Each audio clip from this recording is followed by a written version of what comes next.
Wherever you go, whatever you do, throw a little at it. Omax, Vest and Briefs. Erode அடுத்த சென்னி மலைகள் குடும்ப பிரச்சனையை பயன்படுத்தி வீட்டை அபகரிக்க முயல்வதாக திமுக ஒன்றிய செயலர் மீது பெண் ஒருவர் புகார் அளித்துள்ளார். புதுவலசு பகுதியைச் சேர்ந்த கணேசன் பானுமதி தம்பதியருக்கு 17 வயதில் மகள் உள்ளார். 2018 விவாகரத்து கோரி இருவரும் நீதிமன்றத்தை அணுகிய நிலையில் பானுமதி தரப்பில் ஜீவனாம்சம் கோரப்பட்டது. ஆனால் ஜீவனாம்சம் வழங்காமல் கணேசன் காலம் தாழ்த்தியதில் அவரது சொத்துக்கள் ஜப்தி நடவடிக்கையில் ஈடுபட்டதாக கூறப்படுகிறது. இந்த நிலையில் பானுமதி வசித்து வந்த கணேசனின் வீட்டிற்கு சென்ற திமுக ஒன்றிய செயலர் பிரபு அடியாட்களுடன் சேர்ந்து வீட்டில் இருந்த பொருட்களை சூறையாடினார்.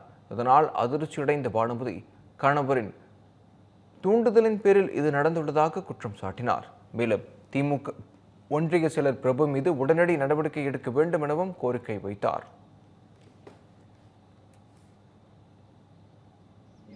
எங்க நிலத்தை சென்னிமலை கிழக்கு ஒன்றிய செயலாளர் பிரபு அவி நிலத்தை அபகரிக்க பார்க்குறாங்க.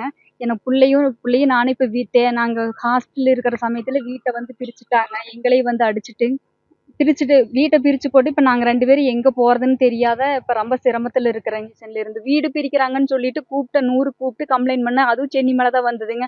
ஆனால் அவையெல்லாம் இப்படி எதுவுமே பிரிக்கவே இல்லை, நீங்கள் சும்மா சொல்கிறீங்க அப்படின்னு சொல்லிட்டு அது எந்த நடவடிக்கையுமே எடுக்கவே இல்லைங்க. ஆன்லைனில் கம்ப்ளைண்ட் பண்ணோம், முன்னத்த நாள் கம்ப்ளைண்ட் பண்ணோம், அடுத்த நாள் கேஸ் டிஸ்போஸ் பண்ணிட்டாங்க.